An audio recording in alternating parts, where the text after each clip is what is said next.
네, 안녕하세요. 파머제이입니다. 모르고 신청하였다가 불이익받을 일 없도록 하기 위한 2023 청년 창업농 신청 전 필수사항 지침서 내용 함께 좀 드려볼게요. 자, 알고 계신가요? 청창로 의무사항에 대해서 첫 번째가 의무교육을 이수하셔야 되고, 두 번째 재해보호 의무자조금 가입, 세 번째 경영장부 영농계획 이행, 네 번째 전업적 독립 영농 유지, 다섯 번째 성실신고, 여섯 번째 지원금 지급 의무 및 성실 사용, 일곱 번째 의무 영농기간 준수 최대 6년까지로 되어 있고요. 알면 득이 되지만 모르면 독이 되는 사항에 대해서 조금 함께 짚어볼게요.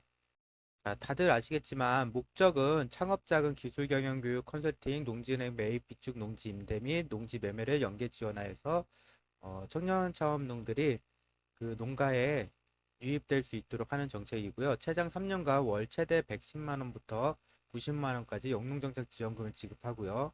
이를 통해서 유능한 인재의 농업 분야 진출을 촉진하는 체계를 갖추기 위한 정부 지원 사업인 거죠. 그 독립경영 예정자는 영농기반 마련 예정 시군 광역 시청에서 신청 가능하고요. 연령, 영농 경력, 병역, 거주지 요건을 갖춘 사람이라도 다음 갑코에 해당하면 신청할 수 없다고 하는데, 다음 갑코는 사업자 등록을 하고 사업체를 경영하는 자. 하지만 영농 기반이나 농산물을 활용한 체험 사업 등을 한 사업자 등록은 신청 가능하다고 나와 있고요.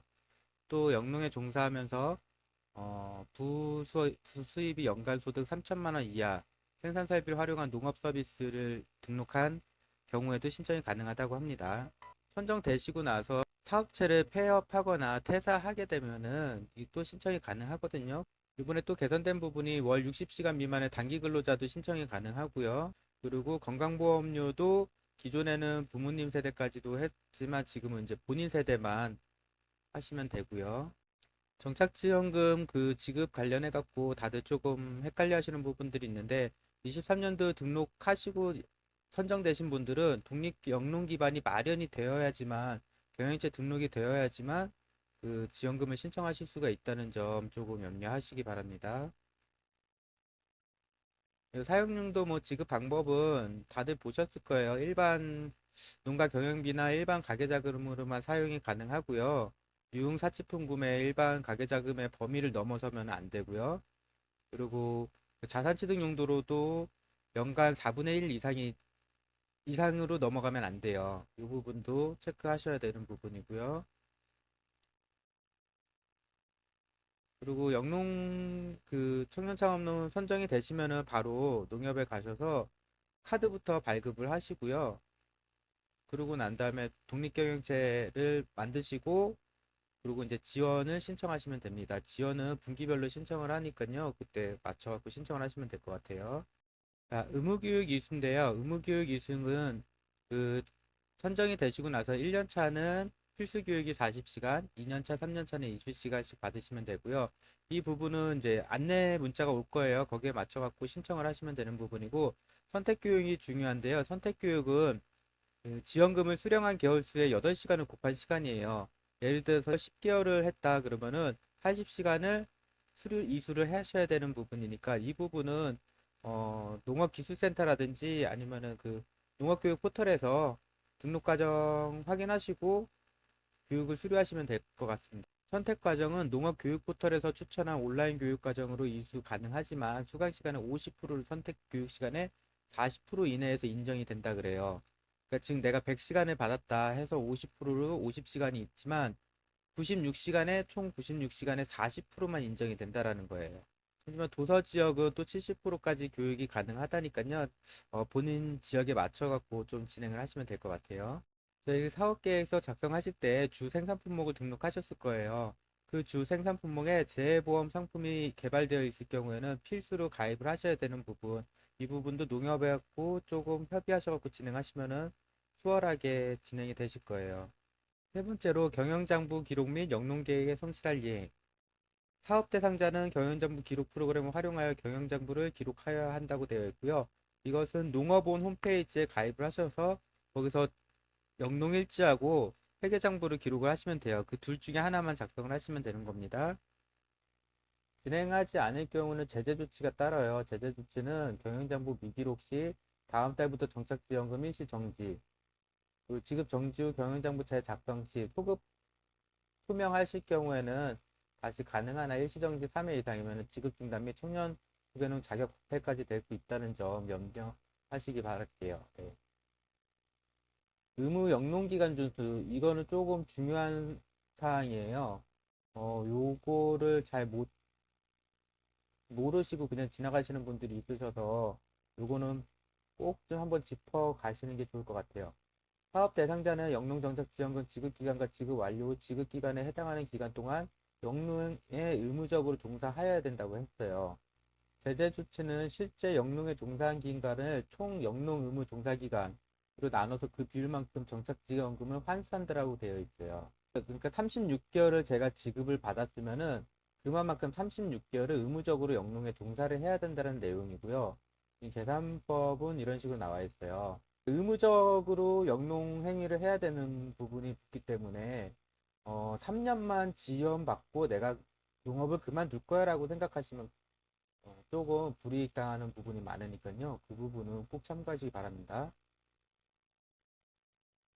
이게 다른 지원 사업과 같이 일회성으로 지원되는 부분이 아니에요. 지속 가능하게끔 잡아두는 정책이다 보니까 어, 그 환수라는 내용이 꼭 따라붙어요. 모든 사업에 대해서.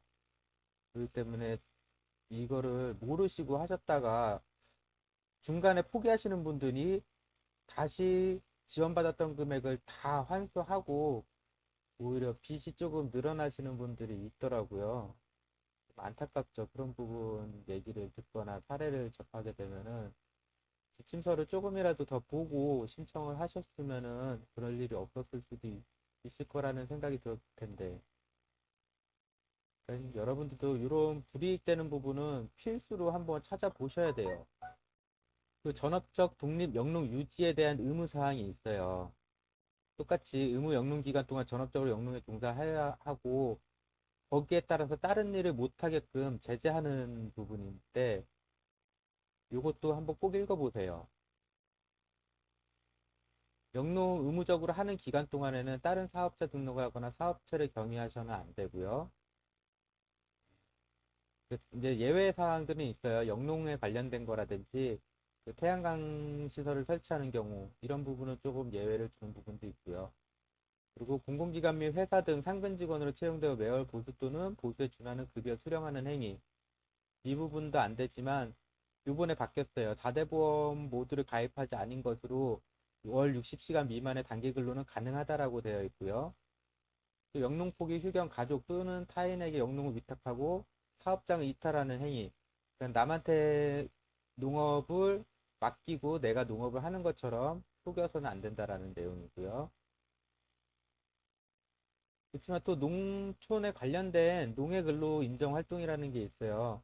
이 부분도 여기 표에 나와 있는 것처럼 한번 읽어보시고 여기 활동되는 부분은 근로로 인정해주고 3개월까지는 해줄 수 있다고 하니까 그 부분 잘 활용하시면 될 것 같아요.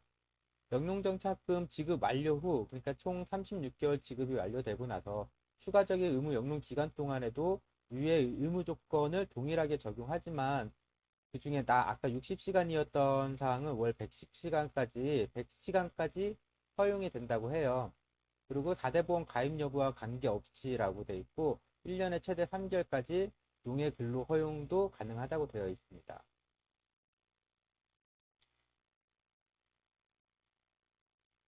제재 조치는 환수된다라는 내용이고요.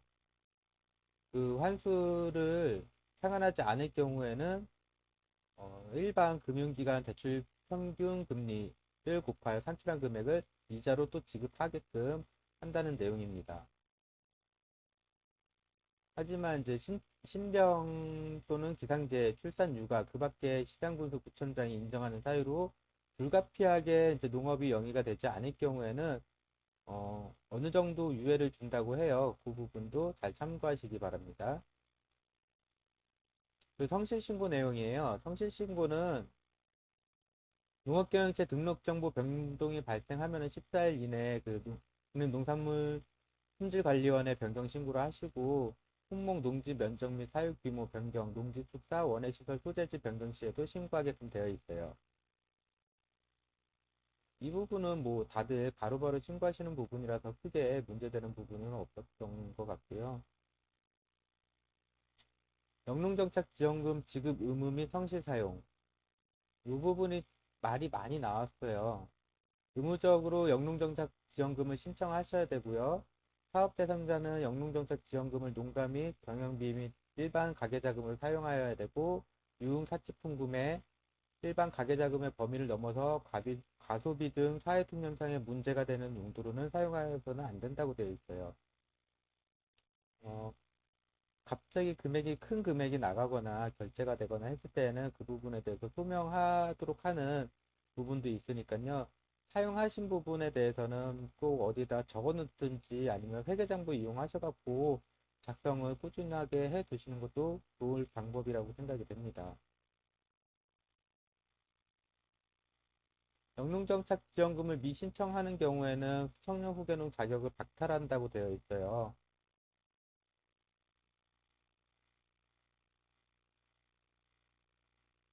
이 부분이 어떻게 보면은 그 36개월을 받고 36개월을 영농을 유지해라 라는 좀 강압적인 내용인 것 같아요.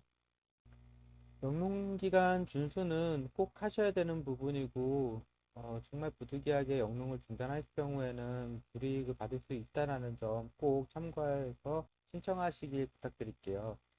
모르고 그냥 막 신청하시는 분들이 계셔요. 그냥 5억 뭐 이자 저리로 이자를 뺄 수 있다. 한 달에 110만 원, 1년차 110만 원, 2년차 100만 원, 3년차 90만 원 해서 3년 동안에 3,600만 원을 지급을 받는다. 단순하게 생각하기에는 굉장히 좋은 메리트예요. 메리트인데 농업에 기반이 없고 농업에 대해서 잘 모르시는 분들이 초보 농사를 하시는 분들이 그 환경에 접했을 때 막상 그 사업을 진행했을 때 계획이 없이 진행이 된다면 굉장히 그 무서운 거거든요. 나중에 정말 힘든 상황이 닥칠 수가 있어요.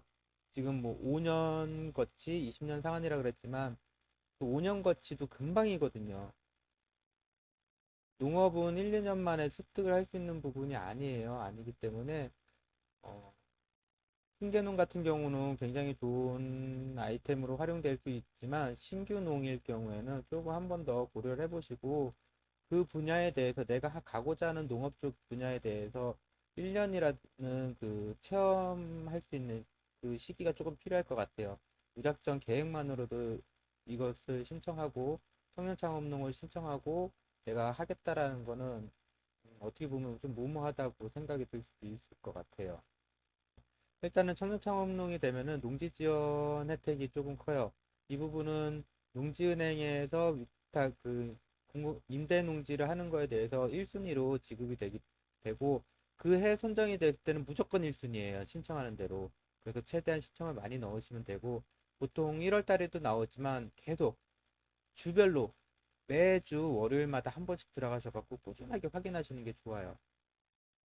그리고 창업 및 경영 개선 자금 지원 이거는 이제 5억 관련되어 있는 부분이니까 이 부분도 잘 활용하시면 좋을 것 같고요.